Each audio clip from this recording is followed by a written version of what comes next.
I still remember the day in school when our teacher told us that the world population had become 3 billion people. And that was in 1960. And I'm going to talk now how world population has changed from that year and into the future. But I will not use digital technology as I've done during my first 5 TED Talks. Instead, I have progressed, and I am today launching a brand new analog teaching technology that I picked up from IKEA. This box contains 1 billion people. And our teacher told us that the industrialized world, 1960, had 1 billion people. And the developing world, she said, they had 2 billion people. And they lived away then. There was a big gap between the 1 billion in the industrialized world and the 2 billion in the developing world.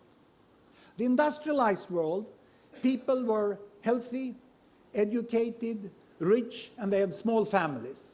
And their aspiration was to buy a car. And in 1960, all Swedes were saving to try to buy a Volvo like this. This was the economic level at which Sweden was. But in contrast to this, the developing world, far away, the aspiration of the average family there was to have food for the day. And they were saving to be able to buy a pair of shoes.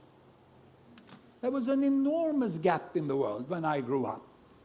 And this gap between the West and the rest has created a mindset of the world which we still use linguistically when we talk about the West and the developing world. But the world has changed, and it's overdue to upgrade that mindset and that taxonomy of the world and to understand it. And that's what I'm going to show you. Because since 1960, what has happened in the world up to 2010 is that a staggering 4 billion people have been added to the world population. Just look how many. The world population has doubled since I went to school. And of course there has been economic growth in the West. A lot of companies have happened to grow the economy, so the Western population moved over to here. And now their aspiration is not only to have a car, now they want to have a holiday on a very remote destination, and they want to fly. So this is where they are today. And the most successful of the developing countries here, they have moved on, you know, and they have become emerging economies, we call them. And they are now buying cars. And what happened a month ago was that the Chinese company Geely, they acquired the Volvo company. And then finally the Swedes understood that something big had happened in the world. You know? So there they are.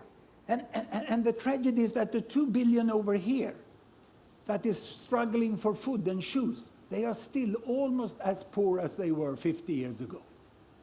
The new thing is that we have the biggest pile of billions, the 3 billions here, which are also becoming emerging economies. Because they are quite healthy, relatively well educated, and they already also have 2 to 3 children per woman, as those have. And their aspiration now is, of course, to buy a bicycle. And then later on, they would like to have a motorbike also.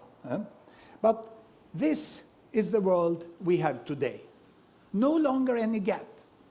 But the distance from the poorest here, the very poorest, to the very richest over here, is wider than ever. But there is a continuous world from walking, biking, driving, flying. There are people on all levels, and most people tend to be somewhere in the middle. This is the new world we have today in 2010.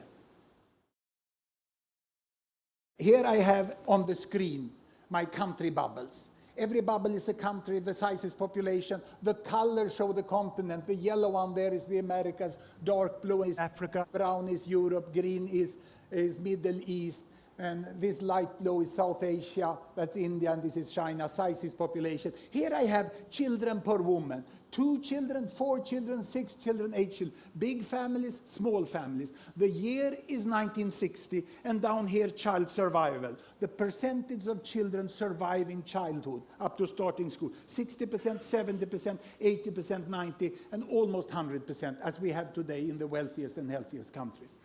Look, this is the world my teacher talked about in 1960. 1 billion Western world here. high child survival, small families, and all the rest, the rainbow of the developing countries with very large families and poor child survival. What has happened? I start the world. Here we go. Can you see, as the year passed by, child survival is increasing. They get soap, hygiene, education, vaccination, penicillin, and then family planning. Family size is decreasing. They get up to 90% of child survival, then family is decreasing. Also the Arab countries in the Middle East is falling down there. Look, Bangladesh catching up with India. The whole emerging economy world joins the Western world with good child survival and small family size, but we still have the poorest billion. Can you see the poorest billion? Those boxes I had over here? They are still up here, and they still have a child survival of 70 to 80%, meaning that if you have 6 children born, there will be at least 4 who survive to the next generation, and the population will double in 1 generation. So the only way of really getting world population to stop is to continue to improve child survival to 90%. That's why investments by Gates Foundation, UNICEF and aid organizations, together with national government in the poorest countries, are so good. Because they are actually helping us to reach a sustainable population size of the world. We can stop at 9 billion if we do the right things. Child survival is the new green. It's only by child surviving that we will stop population growth. And will it happen? Well, I'm not an optimist. Neither am I a pessimist. I'm a very serious possibilist. It's a new category where we take emotion apart and we just work analytically with the world. It can be done. We can have a much more just world with green technology and with investments to alleviate poverty and global governance. The world can become like this. And look at the position of the Old West. Remember when this blue box was all alone, leading the world, living its own life? This will not happen. The role of the Old West in the new world is to become the foundation of the modern world. Nothing more, nothing less. But it's a very important role. Do it well and get used to it. Thank you very much.